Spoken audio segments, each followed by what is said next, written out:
Hello and welcome to Justice. I'm Judge Jeanine Pirro. Thanks for being with us tonight. Donald Trump Jr. is going to be talking with us live in a moment, but first, my opening statement. There are two systems of justice in America, one for everyday Americans and one for Hillary Rodham Clinton.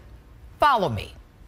March 4, 2015, a federal preservation subpoena is issued for Hillary's Benghazi emails. Mind you, we wouldn't have known she even had any emails because she lied and said she didn't. Except a Romanian hacker named Guccifer hacked her buddy Sidney Blumenthal's emails. Blumenthal, of course, a man Barack Obama would not allow in his State Department. Seems Hillary lied to Barack, too. The two of them emailing classified information about Benghazi. And so begins the mission of Top Lieutenant Undersecretary Patrick Kennedy to declassify Hillary's top-secret classified Benghazi email of foreign activities of the United States, including confidential sources on Hillary's homebrewed server. The email that actually started the FBI's criminal investigation. Now, if his name sounds familiar, this is the same Patrick Kennedy that Hillary put in charge of that Blue Ribbon Accountability Review Board for lessons learned from Benghazi. By the way, already learned from the Khobar Towers Review Board, lessons never implemented by Hillary. The same Patrick Kennedy who appointed the Clinton pals, who then chose not to question Hillary Clinton, the Secretary of State, about Benghazi. Now, Kennedy knows the urgency of destroying this particular email as opposed to thousands of others. So he engages in what some say is an attempt to bribe and others say is a quid pro quo discussion, offering the FBI long-sought positions overseas in exchange for getting rid of top-secret emails. Curious that our ambassador, Chris Stevens, personally and his staff requested security more than 600 times to protect their lives. Yet Kennedy can come up with positions to cover Hillary's career. FBI agent summaries, known as 302s, say that Kennedy actually offered a quid pro quo, FBI positions to declassify and then mark with a code 9, which would then archive the email in the basement of the Department of State, never to be seen again. And the FBI agent, although he felt pressured, refused the offer. Kennedy then makes the same offer to the FBI head of counterintelligence. And when this offer is refused, Kennedy, knowing the FBI criminal investigation is already underway, asks, will the FBI make a public statement about this? And when told they will not, he knows the coast is clear. He'll deal with the FBI and the Department of Justice later. But for now, Hillary can publicly lie to all of us. I did not email any classified material to anyone on my email. There is no classified material. So now, Kennedy, one of the darkest characters in the Clinton playbook, and that's saying something, folks, skates. But then the 302s are actually released, and Congress says, wait a minute, that sounds like bribery, obstruction of justice, contempt of Congress. Is it? The State Department, the one that wouldn't even allow an inspector general oversight, and the one that had no Hillary Clinton information available under Freedom of Information to the press, suggests the FBI is lying. Really? Both of the agents are lying? Maybe they misunderstood. And by the way, since the State Department is willing to say that the FBI got it wrong, let's do the whole Mountie, folks. How about the FBI director got it wrong when he said the head of the State Department shouldn't be charged? Others say, you know what? Quid pro quos, horse trading. It's what they do in Washington. We're just not used to watching them make the sausage. Come on. Not declassifying and destroying top secret information on the assassination around the killing of our Benghazi ambassador, Libya ambassador, which is under federal subpoena that's supposed to be retained and preserved. A pathological liar who is actually running to be our commander-in-chief. Others say this is what they do in D.C. There's no crime. From a criminal point of view, however, as long as there was no intention to prevent Congress from knowing that the original classification was to be classified and then it was changed, if that would have happened for a public release, for a FOIA release, that would not be a crime. You know, it's very easy to throw around the term crime. Since when in the history of American criminal justice does one have to announce, "Hear ye, hear ye. It is my intent now to commit this crime," before he can be held to account? And if there was no intent to prevent Congress from knowing, answer this: why didn't anyone tell Congress of at least the attempt to bribe a federal official, or as some want to call it, a quid pro quo? The FBI didn't, which kind of makes me think that they knew right from the get-go that they weren't going to be filing charges before they even started. Kennedy sure as hell didn't tell Congress. And I actually spoke with one Trey Gowdy, congressman, the chair of the Select Committee on Benghazi, who told me no one reached out to tell him that there was an attempt to prevent him and Congress from getting the information that he had subpoenaed. Call it what you will, I say it stinks. It's real simple, folks. I spent 3 decades fighting for equal rights and equal justice and a level playing field for all. We take pride in this great nation that we are all equal under the law. And for centuries, Lady Justice, with bandages over her eyes, symbolizes that justice is blind, that it matters not who you are. No one is above the law, and no one is below it. Tonight, though, there are tears beneath those bandages. And that's my open. Tell me what you think on my Facebook page or Twitter. Hashtag Judge Jeanine. And joining me now from Westchester, New York, my home county, Executive Vice President of the Trump Organization and son of Republican presidential candidate Donald Trump Jr. Good evening, Donald. Thank you so much for being with us. I can't believe that you aren't exhausted. Do you have the same energy your dad has? I'm lucky that I do have a lot of his same energy, and you know, this is my one day off the trail because my little guy had his birthday yesterday, and so I was able to get a little bit of a day off, but we'll be back on it hard tomorrow. I know you will. And, you know, I follow you. I have to tell you, I follow you on Instagram and everything else, and you spend a lot of time in upstate New York, which is where I'm from, and you go to these demolition derbies. Is that what you do? Is that what I'm seeing? Well, yeah, I spend a lot of time up in the Catskills. I have a cabin up there, and, you know, we like to get away from it on the weekends. So I get my kids out of the city, get them into the woods, get them on ATVs, get them muddy and dirty, and I think I'll probably be doing them a favor for life if I do that. Well, there's no question. I see them in the woods. I see the whole family, beautiful family, but I digress. Contract with America. Your dad in historic Gettysburg today. Contract saying what he's going to do in the first 100 days. Tell us.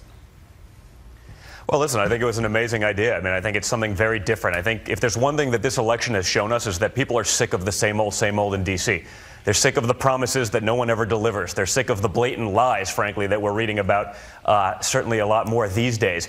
And so I think it's something that cleans up the mess. You know, our founding fathers were business people. They didn't envision a lifetime in government where people just get stagnant. They get rich off of the backs of working Americans like we've seen in D.C. And so this is a system which will eliminate so much of that. I mean, I especially love the parts about imposing congressional term limits so people don't just sit in a seat. They wait there for 40 years. All their friends get rich. They give them all the lobbying jobs. They make sure that their contracts and their buddies are taken care of. Those same people then lobby for other countries abroad at the expense of America, as always. And so, you know, putting on term limits, eliminating lobbyists' ability to do that for other countries once they've served at high levels in government. You know, I think these are the kind of things that the American people want to see. I don't think anyone, and frankly, I think this is a partisan problem. I don't think anyone on either side of the aisle is thrilled with where Washington has taken us, where they've put us in terms of debt, in terms of everything. So I think eliminating this, creating a way for there to be some fresh blood coming into D.C. across the aisle, I think will do a lot of good for the country and will allow government to adapt and evolve much more efficiently. You know, it's amazing, Donald. You know, when people talk about term limits, you know, it's something that I think most Americans are in favor of, but no one has really, I don't think, spent a lot of time seriously talking about it. And, you know, what we see in Congress are people going in, you know, who are kind of normal and have average salaries, and they come out multimillionaires. And the American public is just you saw a bunch of that this week. Didn't we? You know, more and more of that stuff is coming out. You know, more and more of that stuff is coming out. People have realized, what are the little trades that these guys are making? How is it they possibly could do this? I mean, the stuff that Congress exempts themselves from that the rest of the American public is subject to, you know, that's not what this country is about. And I think everyone is in favor of it. And that you do see this where people maybe even go in with the best intentions. They get caught up in D.C. They get caught up in the, you know, free rides, and they get caught up being bribed by all the rich guys and all the special interests. And all of a sudden, they grab that little bit of power and they hold onto it and they milk it. And you know what? The people that suffer are the hardworking men and women of this country. The people who built this great nation, they're the people that suffer while everyone around D.C. has gotten rich. And we've seen it. And the people are sick of it. And I think that's a partisan problem. I don't think anyone on either side of the aisle thinks that their politicians in D.C. are doing great things for them and they have their best interests at heart. It's just not the case. We've seen it too many times. It's time to, as my father said, drain the swamp that is D.C., because it's just not what our founding fathers envisioned. They envisioned people going in. George Washington, they would have given him the lifetime presidency. He didn't want it. He renounced it. He said, that's not what this is about. But get people in, get them out, let them do some service, and then they go back into the real world. Our politicians aren't capable of that. You know what? It's something that I did, you know what, after 3 terms as DA, I said, you know what, I've done it. That's it. I'm going to move on because, as we all know, power corrupts. All right, we don't have a lot of time. Dad's got to turn around those numbers quickly. How's he going to do it? Well, listen, I think he's going to keep doing what he's doing. I mean, you saw it today, the contract with America. I think that's a really important aspect of it. I think there's so much more in that, whether you're talking about healthcare, whether you're talking about education, all of the things that he's going to institute in the first 100 days about bringing the Constitution, putting that back into effect in America. And I think honestly, Jeanine, I've been around the country so much as of late, all over the place for the last few months, and there's so many people that tell me, and they're not the usual demographics that the media wants you to believe are the only people that are voting for Trump. It's everyone. It's women, young and old, Hispanic, African Americans. So many people come up and just say, keep it up, keep doing what you guys are doing, keep fighting to break up this system. You know, you hear it once or twice, you say, then I have the people that are 25, 35, 45, 55, up to 83 that come up to me and tell me every day, I've never registered to vote, and I did it last week for the first time in my life so that I could vote for your father. There's a real undercurrent here that's not getting picked up in polling. These aren't people that are going to tell pollsters anything. I think they're going to show up, and I think you're going to see a real surprise on Election Day, and I think you're going to see a lot of that in early voting as well. All right, Donald Trump Jr., thanks so much for taking time out of your family time. Thanks. All right. My pleasure, Jeanine. Thank you for having me. And joining me now, my all-star political panel, CPAC chairman and Republican strategist Matt Schlapp, along with Democratic strategist and principal of the Dewey Square Group, my friend Marianne Marsh. All right. You know what, Marianne? I'm going to start with you right from the get-go. It was going to be close, and, it's not as close as we thought it would be, but it seems that Donald came out with something rather interesting today. This idea of, some of the stuff he talked about, term limits, preventing them from lobbying, and we all know that some of the legislation in Congress that they're talking about, when they say they're going to prevent insider trading, isn't really real stuff that's going on. Isn't this stuff that the American people are interested in, irrespective of politics?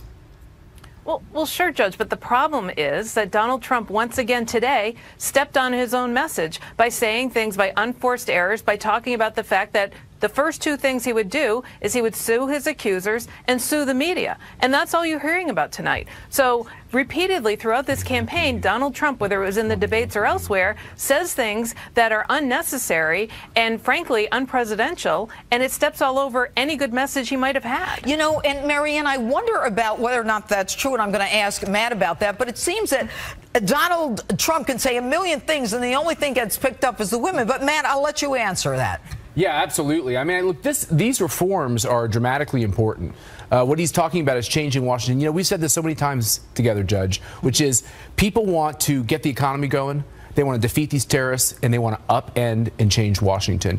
He's got to stay on these messages, and there's nothing Hillary Clinton can say about this. She is the problem. She's part of the problem. She's corruption with a capital C, and he needs to stay on these themes. Why is she ahead of him? Look, if you look at all these polls, okay, I think there's a lot of voters that want to put Donald Trump in timeout from time to time. They hear things they don't like, and they don't want to tell pollsters that they're going to be for him.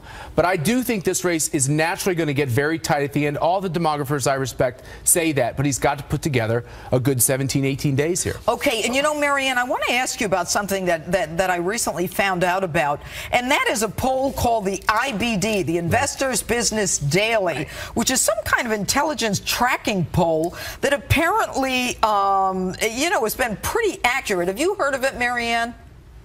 I have, and I know people have cited it throughout the day today in particular because it shows Trump in the lead and having accurately predicted the last 3 presidential elections. Yeah, that's but pretty I would good say, to accurately predict the last 3. Come on, Marianne, come on. But I think Matt made my case for me, frankly, but let's talk about the poll numbers for a moment.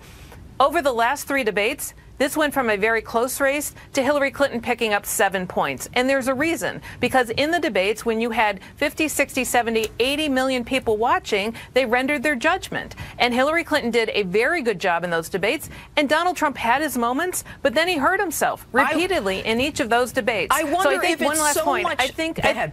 The last point is, I think what you see now is the Clinton campaign's on offense as a result in building out more states, going to states like Arizona you wouldn't expect, and trying to bring Senate races along with them. Donald Trump's still talking to his base and really has to run the table on a very tight needle, which I think is going to be tough when he's behind in all but one and only tied in Ohio right now. Here's the question that I have. You know what? You can say that it's the debates, but I think historically people have said, you know what? Everybody thinks their guy won the debate. Okay, it's a very subjective thing. And if anything has hurt Donald, I think that everyone's pretty sure it's like not, you know, I think the 11th woman today coming out that Hillary teed up with the Miss Universe from 20 years ago. It seems orchestrated, but I don't know, Matt. You tell me. Look, I think that what has hurt Donald Trump is not the debate performances. His last 2 have been fantastic. It's what happens after the debate performance. And what we're seeing here is he is on offense on his message, which he has not done before effectively, but he's doing it now. And the American people want any excuse, Judge,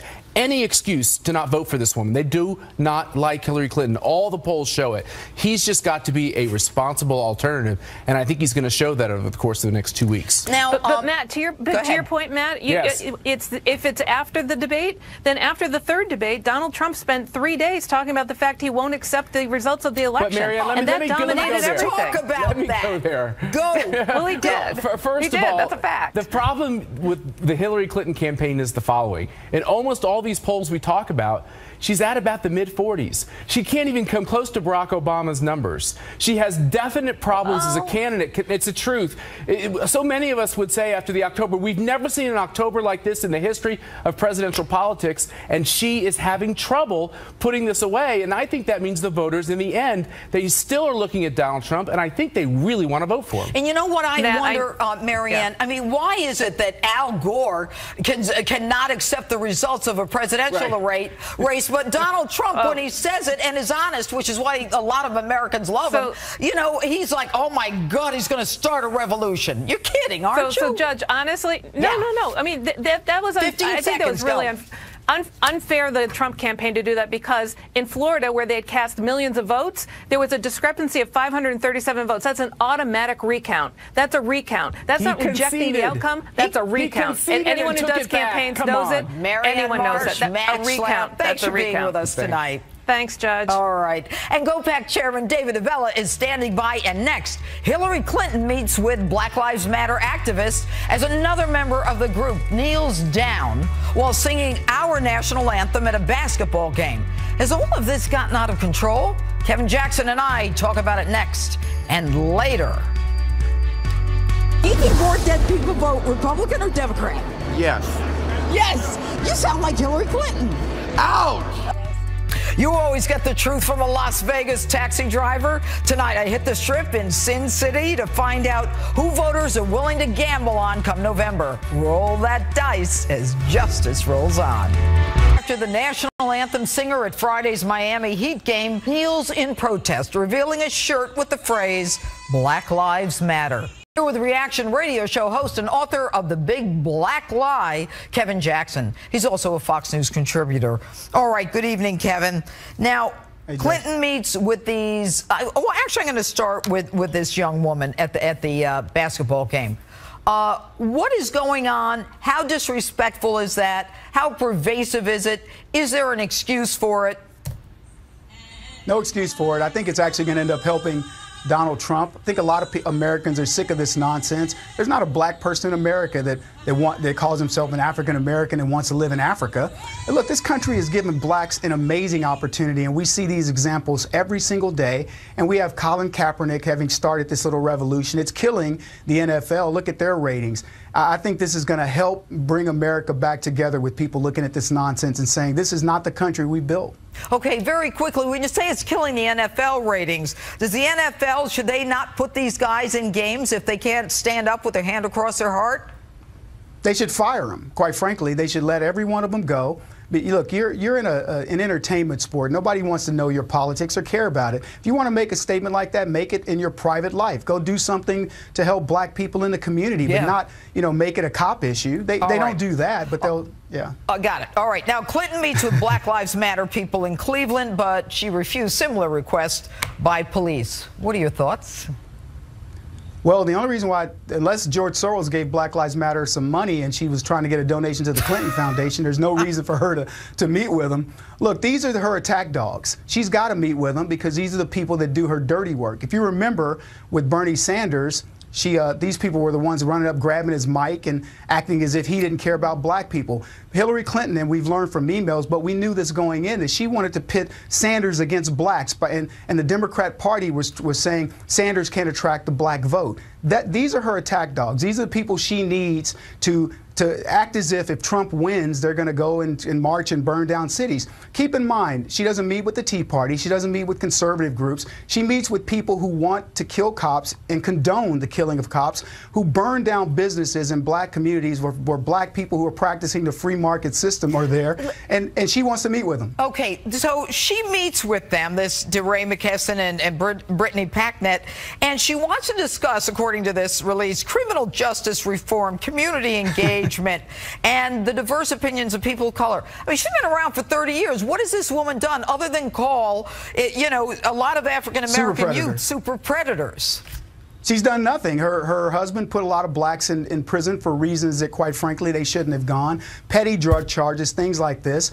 And look, they wanted more police on the street, and I don't have a problem with that. If the criminality in the black community, deserves it, let's do it. But let's do it for the right reasons, and let's not now come back later, 30 years later, and pander. All right, Kevin Jackson, always good to have you here. Thanks so much. You too, Judge. All right, and Colonel David Hunt is still ahead tonight, plus street justice in Vegas. And next, David Avella and I break down Donald Trump's contract with American voters and how the first 100 days of a Trump presidency might play out. That's ahead. Stick around. New reaction tonight to Donald Trump's major policy speech earlier today and to the latest batch of Clinton camp emails released by good old WikiLeaks. Let's get right down to it all with GOPAC chairman and Republican strategist David Avella. All right, good evening, David. Let me ask you about a couple of things. Number one, Donald Trump today in Gettysburg, first 100 days, contract with Americans. What did you think?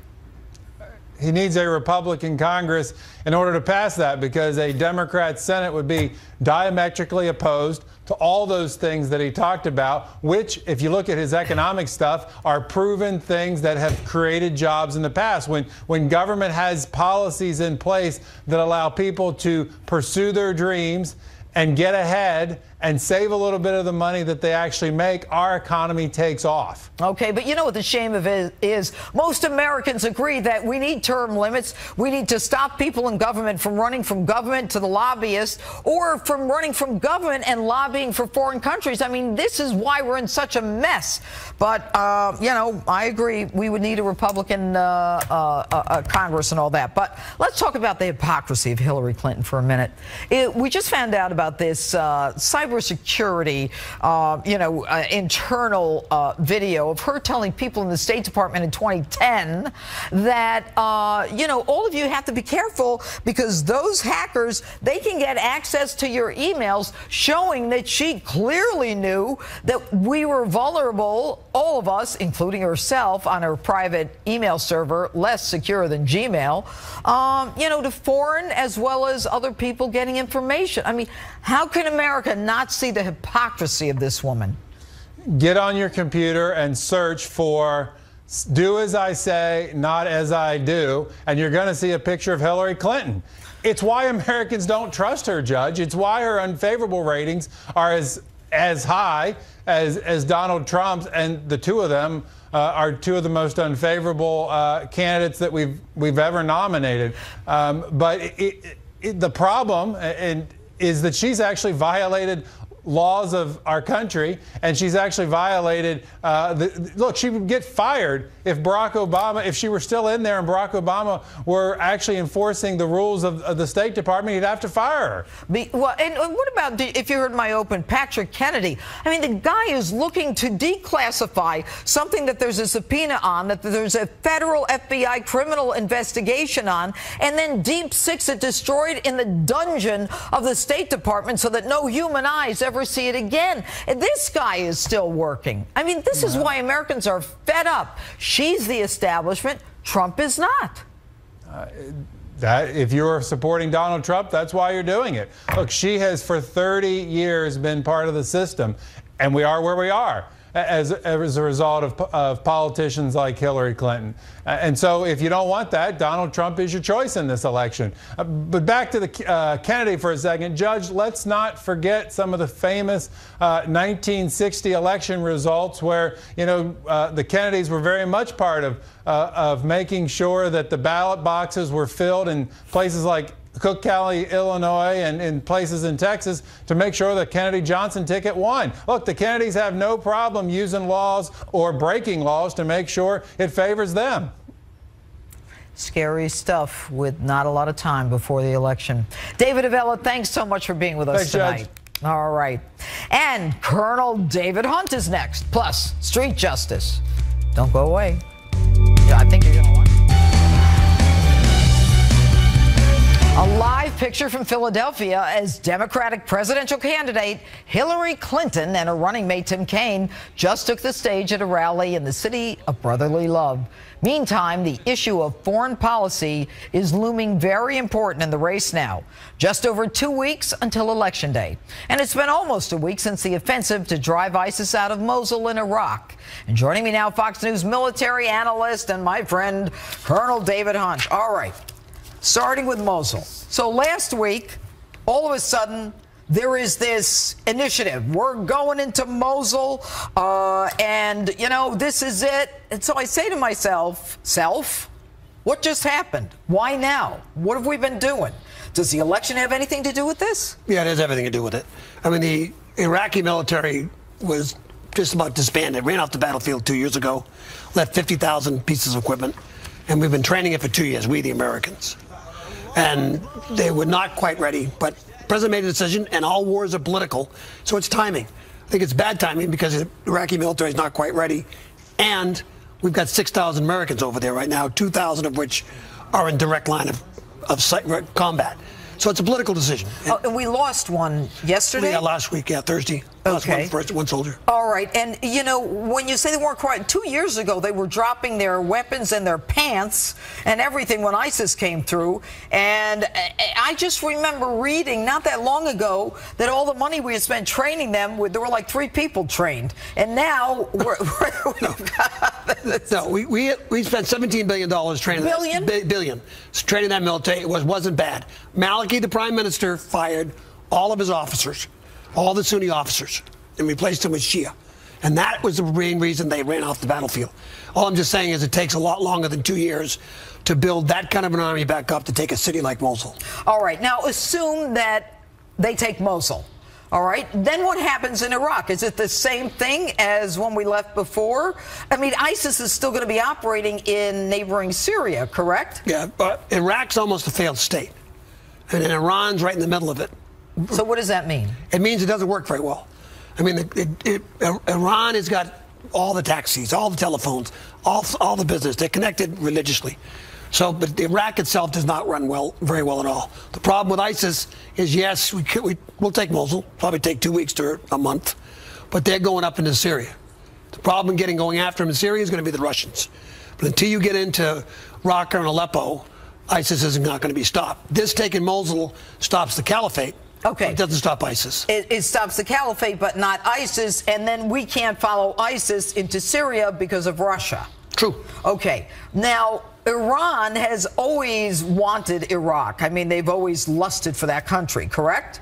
Okay, so if we give up, if someone said to me, you know what, if Iran is the biggest sponsor of terrorism in the world's largest sponsor of terrorism, that's close, sure. And we give them, Iran, $150 billion of American money, what does that make us in terms of the sponsoring terrorism? Okay, the only one problem, Judge, is that was their money we gave them.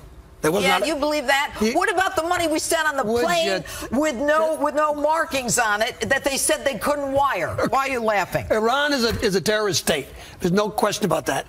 But the consequence of the Iraq war is that Iran became a superpower in the Middle East. They have absolute control over Iran. So we give them $150 billion more? If they're such terrorists, why are we giving them more money? But first of all, one of the reasons we did that is you make treaties with your enemy is to get more information, to get some handle. We couldn't even get our men back. What are you talking about? Then they put our sailors on their knees. It wasn't perfect at all. It wasn't perfect. It wasn't worth it. I know you're a colonel, and you know more than I do, but they're telling me I got to go. I got to go? Colonel David Hunt, thanks for being with us. You're welcome. All right, and street justice is still ahead. Plus, I met a fascinating guy in Las Vegas last week who told me some things I didn't know about millennials and this election. You're going to meet him next.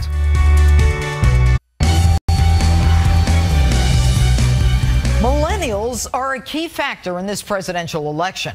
Now, less than 3 weeks away. But could the vital voting bloc that traditionally helps boast the Democratic candidate surprise us all and end up hurting Hillary Clinton in the end?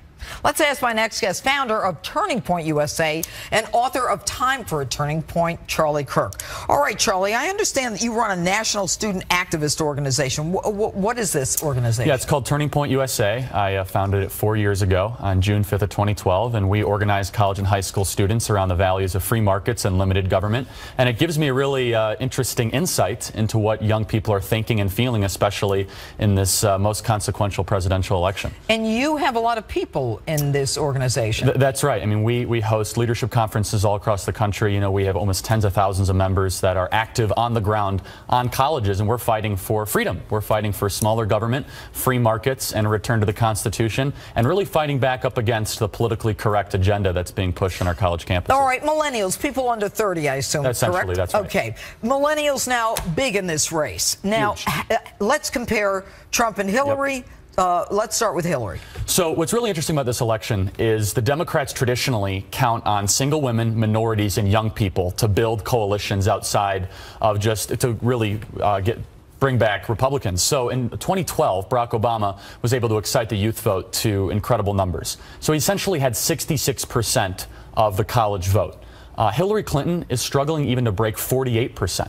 I mean, it is almost a 20% decrease. Is that the Bernie Sanders effect here? It is, but Hillary Clinton comes across as incredibly inauthentic. Young people think she's bought and paid for, and they're right. They think she doesn't really believe anything that she's saying. They believe that she's corrupt. She comes from the Washington, D.C. political elite, and young people reject that wholeheartedly. And so this should be a big warning sign for Democrats, and there's been a lot of polling to reflect this. If Democrats want to take back the Senate, if they want to take back the House, and if they want to elect Hillary Clinton, they have to do a lot better with younger voters, and they almost have a 20% decrease from when they were in 2012. Okay, and Donald? So Trump, I think, has a lot of ground to make up. However, there's a big opportunity for him. All he really has to do is win about 30% of college voters. If he can win 30% of college voters, he can push back this Democratic coalition unlike any other candidate in about the last 15 years. So what's most interesting about the college vote is you're going to see young people in particular go towards third-party candidates this year more so than any other years past. Gary Johnson and Jill Stein. Young people are not necessarily satisfied with their choices. 78% of college voters say they are not happy with their presidential choices. Trump, however, can channel a lot of this anti-establishment thought that has been going on that Bernie Sanders really created if he runs against the D.C. political class, is what we saw today in his speech. WikiLeaks made it real clear that, you know, 100%. Bernie Sanders was being targeted by Hillary and her friends. Quickly, did that hurt the young vote, and will the young vote stay home? or will they go to third party and Trump? So not only is Hillary Clinton doing worse with younger voters, but less young people are going to show up. So you're dealing with a smaller sample size. Right. So turnout will be lower, and she'll get less of a lower turnout pool, which is a bad sign for Democrats. I think in general, younger voters, depending on their turnout, will determine this election. The road to the White House goes straight through college campuses. Very interesting. Charles Kirk, thanks so much for being with us tonight. Thank you. All right, and Street Justice is next. Stay with us.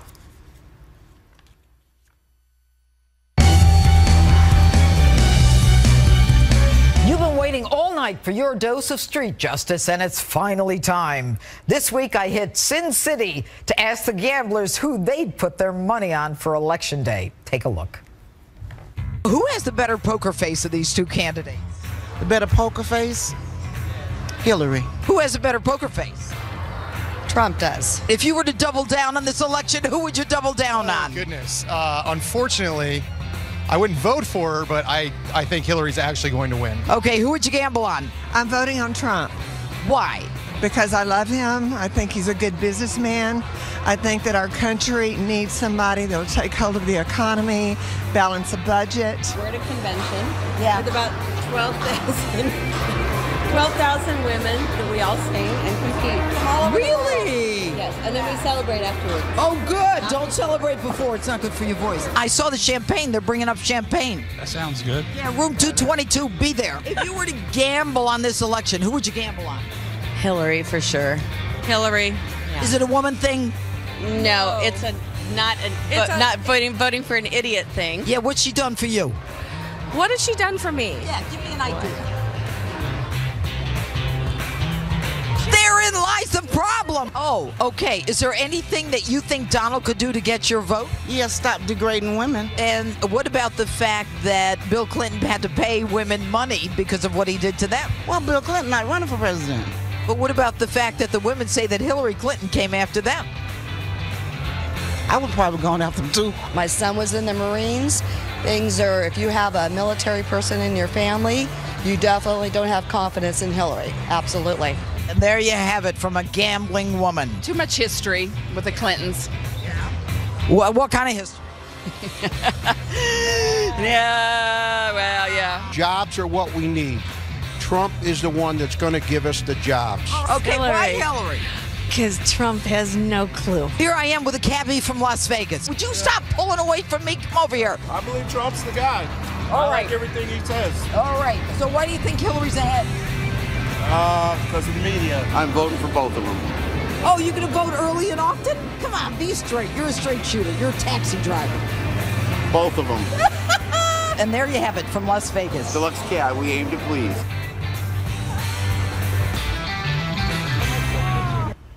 And that's it for us tonight. Remember, friend me on Facebook, follow me on Twitter and on Instagram at Judge_Jeanine.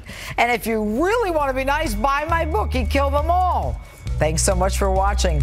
We're back right here tomorrow.